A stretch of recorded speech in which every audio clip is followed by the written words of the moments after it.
Jhansi Covid काल में जिंदगी और मौत की लड़ाई लड़ रहे लोगों की मदद के मकसद से शुरू किए गए अनंत दृष्टि योग और ध्यान केंद्र का पहला स्थापना दिवस झांसी में मनाया गया। संस्था की फाउंडर उर्वशी अवस्थी इस संस्था के माध्यम से योग की तमाम तरह की विधियों का लोगों को अभ्यास करा रही हैं और इस काम में वे किसी से किसी तरह का कोई शुल्क नहीं लेती हैं।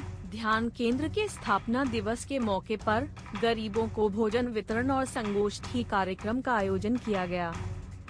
और 6 साल पहले मैं सद्गुरु जी के बिल्कुल सानिध्य में आ गई, क्योंकि वो योग और एक साइंटिफिकली प्रोसेस पे काम करते हैं और मैं खुद फिजिक्स से की प्रोफेसर हूँ। तो मुझे पूरा आध्यात्म का और साइंस का एक बहुत अच्छा संगम मिला और उस संगम से मैंने 6 साल से योग गुरु सद्गुरु जी को भी फॉलो किया, प्रभु बा को फॉलो किया, गायत्री परिवार को फॉलो किया। ये किसी एक परिवार का फॉलो नहीं किया, क्योंकि मैंने पाया कि सब गुरु एक ही तरफ पहुंचते हैं और कहते हैं ऊर्जा का स्रोत ब्रह्मांड है और वो ब्रह्मांड हमारे अंदर है और वही ब्रह्मांड हमारे बाहर है। हमें अपने अंदर के ब्रह्मांड को बाहर के ब्रह्मांड से जोड़ना है, इसी को योग और ध्यान कहते हैं। और मैंने ये ध्यान केंद्र खोलने के बारे में सोचा जब कोविड के समय सद्गुरु जी ने अपने वॉलेंटियर्स को बोला कि आप समाज की सेवा करिए। उन्होंने हमारे साथ जुड़े हुए वॉलेंटियर्स ने बहुत सेवा की, समाज की बहुत सेवा की।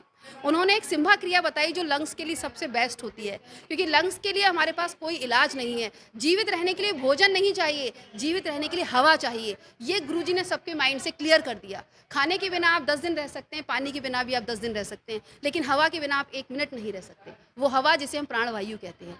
तो जब तक वो प्राणवायु हमारे शरीर में नहीं जाएगी, उसको जाने का रास्ता ही बंद हो जाएगा। तो गुरुजी ने उसके लिए आदि योगी शिव जी की आराधना करके हम लोगों को सिम्हा क्रिया सिखाई और उस क्रिया को मैंने जितना हो सकती थी ऑनलाइन ऑफलाइन जितने भी लोग मेरे संपर्क में आते थे सभी को मैंने कराने की कोशिश की। जिसने जब फ़ोन किया मैंने तब उसको सिम्हा क्रिया कराई। मुझे भी नहीं याद कि मैंने कितने लोगों को कराया होगा और बहुत गुरुदेव की बहुत कृपा रही, एक व्यक्ति हॉस्पिटल नहीं गया, सब घर में ही सही हो गए।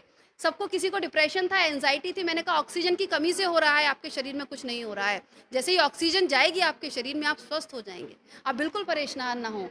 तो थोड़ा सा मोटिवेशन था, प्रभु बा का ध्यान था और सद्गुरु जी का योगा था। दोनों ने मिलकर लोगों को बहुत स्वस्थ किया। वहीं से प्रेरणा आई कि जो ज्ञान प्राप्त है उसको क्यों ना सब में बांटा जाए। ज्ञान को संचित करके मैं क्या करूंगी यहाँ रख के अपने पास, अगर इससे समाज का भला हो सकता है तो मैं समाज को क्यों नहीं अपना ज्ञान दे दूं।